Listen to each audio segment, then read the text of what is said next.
जन्म मृत्यु जीवन का ऐसा चक्र है जिसे हर मनुष्य भोगता है। यदि किसी ने जन्म लिया है तो उसे एक ना एक दिन मृत्यु को प्राप्त होना पड़ता है। ऐसे में आप सबके मन में ये ख्याल ज़रूर आता होगा कि आखिर मनुष्य के बार बार जन्म मरण के पीछे का कारण क्या है। जीवन मरण के इस चक्र को लेकर उठे प्रश्न का उत्तर आज हम आपको एक कथा के माध्यम से बताते हैं। तो आइए शुरू करते हैं। एक बार द्वारकानाथ श्री कृष्ण अपने महल में दातुन कर रहे थे। रुक्मिणी जी स्वयं अपने हाथों में जल लिए उनकी सेवा में खड़ी थीं। अचानक द्वारकानाथ हंसने लगे। रुक्मिणी जी ने सोचा कि शायद मेरी सेवा में कोई गलती हो गई है, इसलिए द्वारकानाथ हंस रहे हैं। रुक्मिणी जी ने भगवान श्री कृष्ण से पूछा, प्रभु आप दातुन करते हुए अचानक इस तरह हंस क्यों पड़े? क्या मुझसे कोई गलती हो गई? कृपया आप मुझे अपने हंसने का कारण बताएं। श्री कृष्ण बोले, नहीं प्रिय, आपसे सेवा में त्रुटि होना कैसे संभव है? आप ऐसा ना सोचें, बात कुछ और है।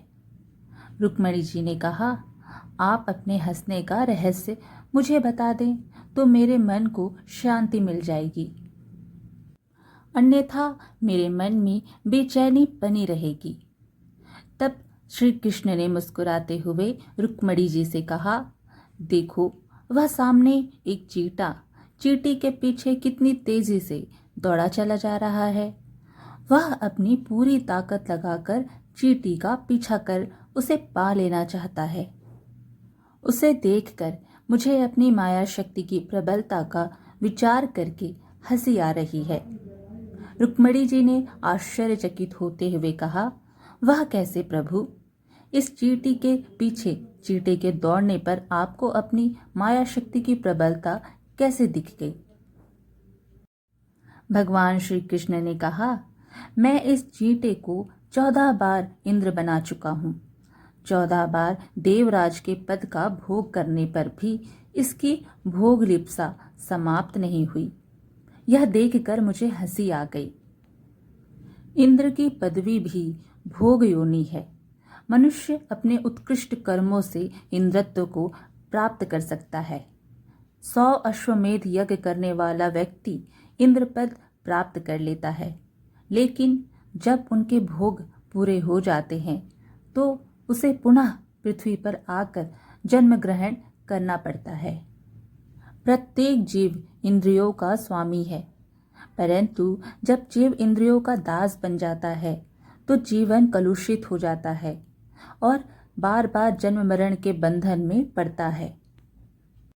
वासना ही पुनर्जन्म का कारण है। जिस मनुष्य की जहाँ वासना होती है उसी के अनुरूप ही अंत समय में चिंतन होता है और उस चिंतन के अनुसार ही मनुष्य की गति ऊंच नीच योनियों में जन्म होता है। अतः वासना को ही नष्ट करना चाहिए। वासना पर विजय पाना ही सुखी होने का उपाय है। बूझे ना काम अगिनी तुलसी कहूँ, विषय भोग बहु घीते। अग्नि में घी डालते जाइए, वह और भी धधकेगी। यही दशा काम की है। उसे बुझाना हो तो संयम रूपी शीतल जल डालना होगा। संसार का मोह छोड़ना बहुत कठिन है। वासनाएं बढ़ती हैं तो भोग बढ़ते हैं। इससे संसार कटु हो जाता है। वासनाएं जब तक छीड़ ना हो तब तक मुक्ति नहीं मिलती है। पूर्व जन्म का शरीर तो चला गया, परंतु पूर्व जन्म का मन नहीं गया। तृष्णा के समान कोई दुख नहीं है और त्याग के समान कोई सुख नहीं है। समस्त कामनाओं, मान बढ़ाई, स्वाद, शौकिनी, सुख भोग, आलस्य आदि का परित्याग करके केवल भगवान की शरण लेने से ही मनुष्य ब्रह्म भाव को प्राप्त हो जाता है।